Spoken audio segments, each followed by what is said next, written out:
I felt only a barbarian would be appropriate to take down these vampires. Today I'm going to talk about my Season 2 leveling experience so far. So the season started and I decided to pick a manly man. I followed a build from Rob2628 and I put a link in the description. I really wanted to try this class after the last major patch came out.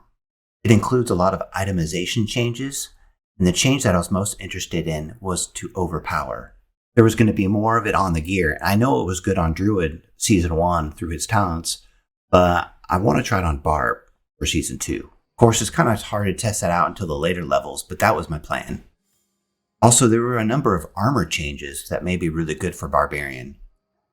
Armor no longer offers resist protection, but it is buffed again to be stronger against physical damage, which is how it was the way before. Plus there were some increases to make Fortify better, but I think the Barbarian's going to be pretty tanky. Just as long as I can also get my magical resist somewhere else.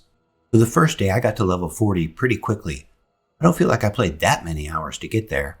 It's just that things were going by at a rapid pace. Definitely faster than Season 1 with all the changes made to the game. Overall, the loot kept flowing the whole time I played. More legendaries from treasure goblins, from dungeon bosses, and all the vampires. And for the longest time, I wasn't even doing the blood harvest events. Eventually I would switch to do them more. And you can do them alongside whispers, which is fantastic. Blood harvests are really necessary if you want to level up your vampiric powers at a decent pace. And of course, I love the Barbarian. He looks and feels powerful with Upheaval. Just really curious about how he plays at higher levels. For example, I wonder if his power will fall off after the capstone dungeon, and what will it be like against the harder bosses at the end of the game. It will definitely take me a while to get to that point. I'm definitely not a power leveler. So upgrading the vampiric powers is going to take some time because there's a random element to it, but these are the two that I'm really going to focus on. The first one is Terror. When struck, you have a chance to fear nearby enemies and slow them by 80% for 2 seconds. The level 2 variant, which is what I currently have, makes it a 10.5 chance to fear when struck. Terror also guarantees critical strike to anyone who's been feared. And Upheaval has quite a range on it, so that's going to be a lot of crits. I think this is a great option for crowd control and enabling damage effects for crowd controlled enemies. I used a lot of similar damage modifiers on my Druid in Season 1, so I immediately was drawn to this power. The other vampiric ability I like a lot is Ravenous.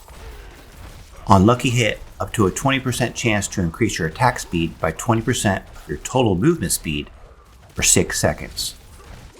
Currently only have it at level 1 and the attack speed bonus is 24.8%. I love attack speed on characters in these types of games. But then I also want to see how high I can get my lucky hit percentage with gear, since the Ravenous vampiric ability is on lucky hit.